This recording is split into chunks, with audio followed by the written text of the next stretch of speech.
Көпшілік адамға проблема оны жазалау үшін берілген деп ойлауы мүмкін. Бірақ бұл шын мәнісінде шындыққа кереғар.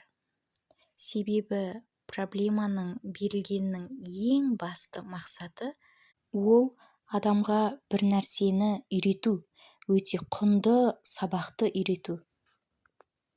Және де бір рет кәдімгідей басынан аяғына дейін үлкен бір мәселені шешіп көрген адам, болашақта оның қолынан келетініне деген сенімділік, яғни өзінің күштеріне деген сенімділік пайда болады. Бұл жерде проблеманың рөлі орасан зор, үлкен мәнге ие. Сондықтан қандай қиындыққа тап болсаңыздар да естеріңізде сақтаңыз. Бұл мәселенің шешімі бар, оны іздеп табуға болады және сіз оны істей аласыз. Оған сеніңіз және әрекет етіңіз.